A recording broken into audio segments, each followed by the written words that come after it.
नमस्कार प्रेक्षकांनो, मालिकेच्या आजच्या भागामध्ये आपल्याला पाहायला मिळणार आहे की फायनली काव्या पार्थ आणि जीवा नंदिनी या दोघांचा विवाह सोहळा संपन्न होणार आहे.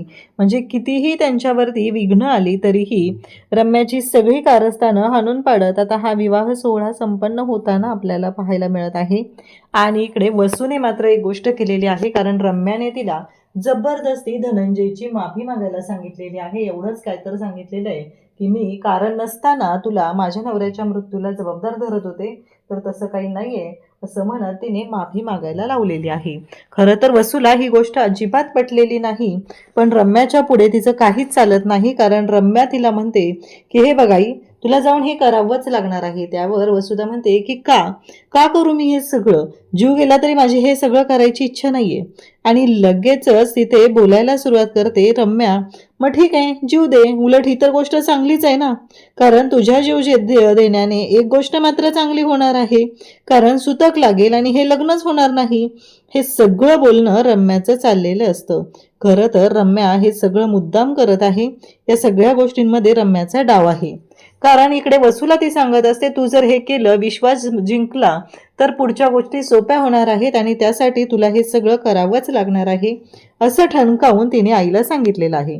आणि दुसऱ्या दिवशीचा तो घागरा ती तयार करत असते. छान तयार व्हायचं आहे, नटायचं आहे, मुरडायचं आहे, हे सगळं तिचं चालू असतं आणि त्यासाठी तिची ही सगळी तयारी जोरदार अशी चालू आहे.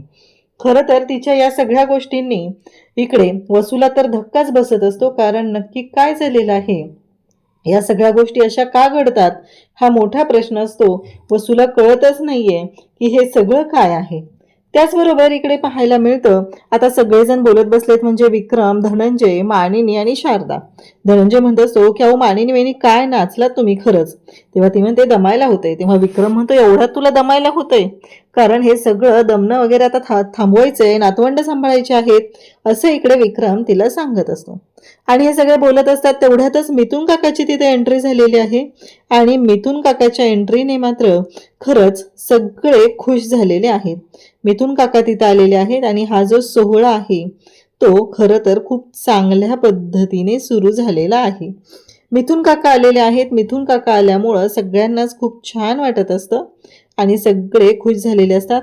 तेव्हा मानिनी म्हणते काय हे सगळं, एवढे भाच्यांचं लग्न आहे आणि तुम्ही म्हणजे.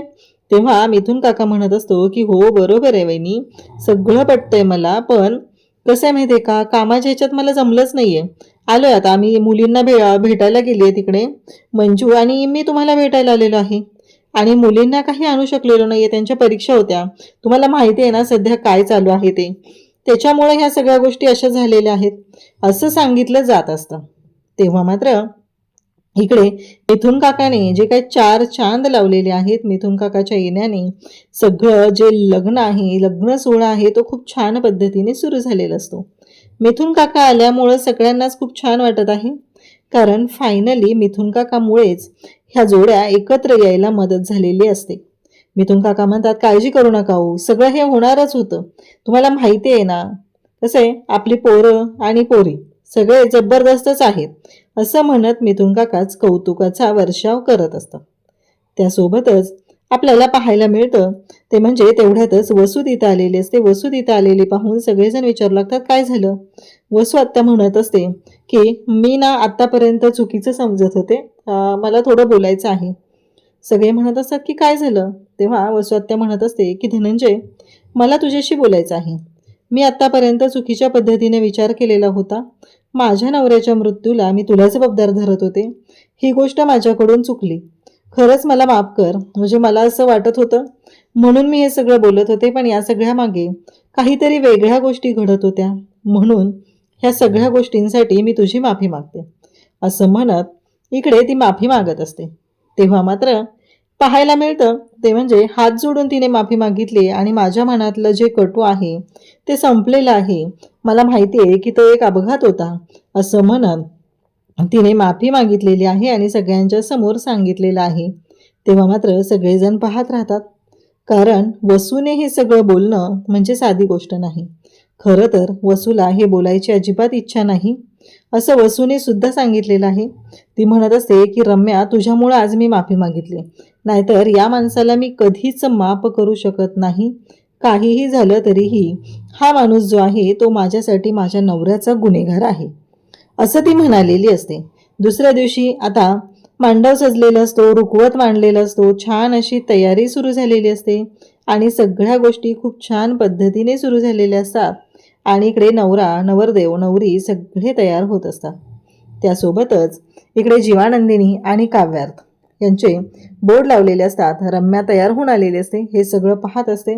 रम्याला खरं तर खूप राग येत असतो. गुरुजींकडे आता धनंजय, विक्रम तिथे येत असतात. काय हवं नको, कुठल्या गोष्टी पाहिजेत, हे सगळं पाहिलं जात असतं आणि गुरुजींना विचारतही असतात की आणखी काय हवंय का. इकडे तिथल्या कार्यालयातला एक व्यक्ती मिथुन काकाला विचारतो, तुम्ही? तेव्हा मिथुन काका सांगू लागतात की मी सगळंच आहे, या घरचा जावई आहे, मामा आहे, काका आहे, सगळं आहे, त्यामुळं ही सगळी जबाबदारी माझ्यावरती आहे, असं म्हणत मिथुन काकाने आता सांगितलेलं असतं. तेव्हा मात्र सगळेजण पाहू लागतात आणि त्यासोबतच सगळ्यांची धावपळ चाललेली असते. आणि तेवढ्यात विक्रम मानिनीला शोधत येतो आणि मानिनीला म्हणू लागतो की तू इथं आहेस, कधीपासून मी तुला शोधतोय, तुला कळतंय का? तेव्हा मानिनी म्हणते, अहो विक्रम काय झालं, कशासाठी शोधताय? तेव्हा विक्रम म्हणतो, तिकडे फिर. तेव्हा मानिनी म्हणते, काय हो चावटपणा, मुलांची 2-2दा लग्न होत आहेत, आता नातवंड यायची वेळ झाली आणि तुमचा चावटपणा काय चाललाय हो हे सगळं? तेव्हा विक्रम म्हणतो, हे बघ कोणीही आपल्याकडे बघत नाहीये, सगळ्यांची पाठ आहे आपल्याकडे, मी काय सांगतोय ते ऐक बरं, असं म्हणत मानिनीला फिरवलेलं असतं आणि मानिनीच्या केसांमध्ये विक्रम गजरा माळत असतो. विक्रमचं असं म्हणणं असतं की आता मी तुला सांगतोय ना, मग ऐक ना माझं. आणि सगळ्यांच्या समोर गजरा माळलेला असतो आणि विक्रम थोडा रोमॅन्टिक झालेला दाखवलाय. विक्रम विचारू लागतो की हे बघ, मला काय वाटतंय माहिती आहे का, मला कळत नाहीये की नक्की काय आहे ते. मी असं म्हणतोय की जसं मुलांनी दुसरं लग्न केलं तसं आपण पण करायचं काय? आणि त्याचबरोबर हे सगळं बोलणं मानिनी ऐकत असते. मानिनी म्हणत असते की अहो कळतंय का तुम्हाला, तुम्ही काय बोलताय ते? कारण या सगळ्या गोष्टी तुमच्या लक्षात येत नाही आहेत का? असं मानिनी म्हणत असते. बाळा चला, पुरे झाला हा चावटपणा, चला लग्नाची तयारी कुठपर्यंत आली आहे ते बघा. इकडे रम्या छान तयार होऊन आली आहे. छान म्हणण्यापेक्षा रम्याला जे हवंय ते मिळवण्यासाठी तिचं हे सगळं चाललेलं आहे. तयार होऊन आलेली असते आणि ती पाहत असते सगळ्यांकडे. तिला फक्त गुरुजींचे ते शब्द आठवतात, मला तुझं आणि पार्थचं लग्न दिसतंय. हे शब्द तिच्या कानावरती पडत असतात आणि गुरुजी हे सगळं कशासाठी बोलले होते, का बोलले होते, या सगळ्या गोष्टींचा विचार तिच्या डोक्यात चालू असतो. तिला आता फक्त एवढंच म्हणायचंय की मला माझं आणि पार्थचं लग्न दिसतंय आणि माझं आणि पार्थचं लग्न व्हावं यासाठी मी काहीही करायला तयार आहे, असं तिच्या डोक्यात सुरू झालेलं असतं. इकडे पार्थ जीवाला तयार करत असतो. जीवा म्हणत असतो की अरे दादा काय चाललंय हे सगळं, मला नको तयार करू तू, तुझी पण तयारी आहे, तुझं पण लग्न आहे. त्याला पार्थ म्हणू लागतो, अरे तू विसरलास का, मागच्या वेळेस आठवतंय, हे सगळं तू पहिल्यांदा अनुभवतोय, मी ह्या गोष्टींचा अनुभव घेतलेला आहे. तुझ्या लक्षात येतंय का, मागच्या वेळेस तू मला तयार करत होता, आज मी तुला तयार करतोय. असं म्हणत दोन भाऊ एकत्र आलेले असतात आणि छान पद्धतीने एकमेकांशी बोलत असतात आणि एकमेकांबद्दलच्या त्यांच्या मनातल्या ज्या भावना आहेत त्या इथे आपल्याला पाहायला मिळत आहेत. दोघंही खुश आहेत आणि त्याचबरोबर इकडे तो म्हणत असतो की हे सगळं मी अनुभवलेलं आहे, आता तुला अनुभवलं पाहिजे ना, तू पण या गोष्टींचा आनंद घेतला पाहिजे, असं तो सांगू लागतो. आणि त्याचबरोबर त्याचं म्हणणं असतं, इकडे नंदिनी सुद्धा तेच करत असते. काव्या म्हणत असते की अगं ताई काय चाललंय तुझं, मला सांग, तुझं पण लग्न आहे, तुझी तयारी बाकी आहे. तेव्हा नंदिनी म्हणते की अगं काव्या काळजी नको करू, माझी तयारी झाली आहे, नको तू काळजी करू, बघ मी तयार आहे ना, मागच्या वेळेस तू छान तयार करत होती मला, या सगळ्या गोष्टी आपण केलेल्या आहेत, मग आत्ताही ह्या गोष्टी झाल्या पाहिजेत आणि त्यासाठीच ही सगळी तयारी करतोय ना आपण, मग तुला पण अनुभव घेता आला पाहिजे या गोष्टींचा, असं म्हणत ती सांगत असते. आणि मग ती म्हणत असते की माझ्या बहिणीचं लग्न मला अशाच पद्धतीने हवं होतं, मी याच गोष्टीची वाट बघत होते, माझी बहीण खुश असली पाहिजे, माझी बहीण सुखात असली पाहिजे, यासाठीच माझा सगळा खटाटोप चाललेला होता आणि आज ती गोष्ट अनुभवते. तेव्हा काव्या म्हणत असते की मनात एक हुरहुर दाटून राहिली, कळत नाहीये की काय होणार आहे आणि कसं होणार आहे. या सगळ्या गोष्टींचं त्या दोघींचंही बोलणं चाललेलं आहे. काव्याला नंदिनी इकडं समजूत घालत आहे. अगं हे असंच होतं, म्हणजे एक ओढ असते. काव्या म्हणते की कधी एकदा अंतरपाटाच्या समोर पार्थ आणि मी उभे आहोत, मी पार्थकडे पाहते, पार्थ माझ्याकडे पाहत आहेत, या सगळ्या गोष्टींचा अनुभव घ्यायचा आहे, असं म्हणत दोघीही बोलत असतात आणि दोघींचंही बोलणं चालू आहे. इकडे जीवा आणि पार्थ यांच्यामध्ये सुद्धा तेच बोलणं चालू आहे. तेवढ्यात मिथुन काका तिथे येतो आणि मिथुन काका आलेला पाहून दोघंही म्हणत असतात की काय हे काका, एवढा वेळ लावलास का तू? म्हणजे तू जराही आमचा विचार केलेला नाहीये, तुला जराही वाटलेलं नाहीये की आम्हाला काय वाटत असेल, आम्ही कशासाठी आहोत, आमच्याबद्दल तुला विचारच करावा वाटलेला नाही. आणि मग इकडे मिठी मारल्यानंतर जीवा मात्र म्हणत असतो की नंदिनी. आणि मग मिथुन काकाला इकडे पार्थ सांगत असतो, कसं आहे माहिती आहे का, त्याच्या गालावरून बोटं जरी फिरवली ना तरी तो त्याला वाटत असतं नंदिनीच आहे, बाकी काही नाही आहे, असं म्हणत दोघंही बोलत असतात. आणि त्याचबरोबर इकडे रम्या आता आलेली आहे. मिथुन काका दोन्ही नवरदेवांना घेऊन जायला आलेले असतात. मिथुन काका त्या दोघांना घेतात आणि निघालेले असतात, मंडपामध्ये आणलेलं असतं. आणि आता रम्या हे सगळं पाहत असते. रम्या पार्थकडे पाहून अगदी वेडी झालेली आहे. तिला कधी एकदा पार्थ आपला होतोय असं तिला वाटत असतं. आणि या लग्न कार्यामध्ये तिचं एक वेगळंच सुरू असतं. त्यासोबतच इकडे पाहायला मिळतं ते म्हणजेच आता पार्थ आणि जीवा दोघंही छान तयार होऊन आलेले आहेत आणि सगळेजण पाहत असतात. आणि त्याचबरोबर इकडे आता मिथुन काका नवरीला आणायचं आहे, कारण मिथुन काकावरच सगळ्या जबाबदाऱ्या पडलेल्या आहेत असं मिथुन काकांचं म्हणणं आहे. आणि मिथुन काका म्हणत असतात की चला चला, काहीही झालं तरीही हे सगळं जे काही ना मला जबाबदारी पार पाडावी लागणार आहे. मग अंतरपाठ धरायचं आहे असं गुरुजींना सांगितलं जातं. मग मिथुन काका युगला म्हणतो की मला काय वाटतं माहिती आहे का, आपण दोघंजण अंतरपाठ धरूया. मग दोघंही तयार होतात.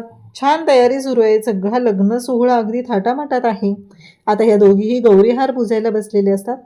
परंतु नंदिनीला तो प्रसंग आठवतो, ज्यावेळेस नंदिनी गौरीहार पूजत होते मागच्या वेळेस 6 महिन्यापूर्वी जेव्हा लग्न झालेलं होतं तेव्हा.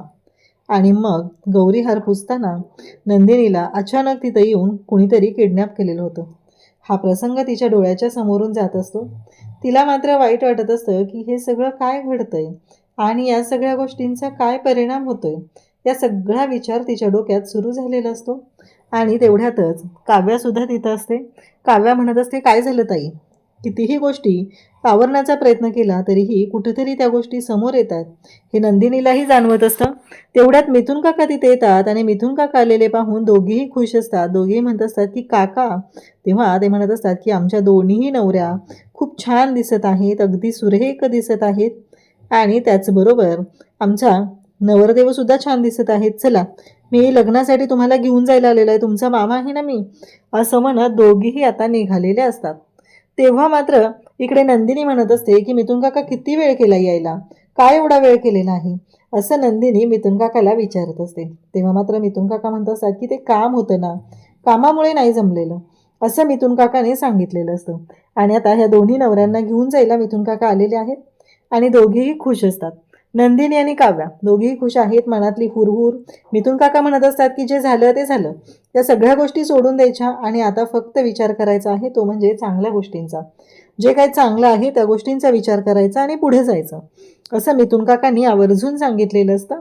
आणि त्यासोबतच इकडे नंदिनी काव्या दोघीही खुश आहेत आणि दोघीही आता निघालेले असतात आणि दोघींनाही खूप आनंद होत असतो. आणि तिकडे नवरदेव तयार आहेत लग्न मंडपात. आता तुम्हालाही घेऊन जायचं आहे. गौरीहार पूजन झालेलं आहे आणि आता फक्त मंगलाष्टिका बाकी असतात. एकदा का या वधूवरांनी एकमेकांच्या गळ्यामध्ये हार घातले की मग हा सोहळा पूर्ण होणार असतो. अशा पद्धतीने सगळ्या गोष्टी सुरू झालेल्या असतात आणि मग दोघीही आता जायला तयार होतात. उद्याच्या भागात आपल्याला पाहायला मिळतं की मिथुन काकाने या दोघींनाही आणलेलं आहे लग्न मंडपामध्ये. दोघींनाही घेऊन आल्यानंतर दोघीही तिकडे पाहत असतात. पार्थ जीवासुद्धा तेवढेच खुश झालेले असतात, त्यांनाही तेवढाच आनंद असतो. दोघांच्या मध्ये अंतरपाठ आहे. पार्थ इकडून काव्याकडे पाहत आहे अंतरपाठ खाली ओढून, तिकडच्या बाजूने जीवाचं सुद्धा तेच चाललेलं आहे आणि मंगलाष्टिका सुरू झालेल्या आहेत. रम्याच्या डोक्यात नक्की काय सुरू आहे त्याबद्दल मात्र थोडंसं शंकाच आहे की काय करणार आहे. आता लग्न लागत आहे तरीही रम्याने अजूनपर्यंत काहीही गोंधळ घातलेला नाही. नक्की काय होणार आहे हा प्रश्न मात्र तसाच निरुत्तरित आहे. फायनली पार्थ, काव्या, नंदिनी, जीवा यांचा लग्न सोहळा छान पद्धतीने संपन्न होत आहे. वधूवरांनी एकमेकांच्या गळ्यात वरमाळा घातलेल्या आहेत आणि शेवटची मंगलाष्टिका होते. अशाच अपडेटसाठी चॅनलशी कनेक्ट रहा. थँक्यू.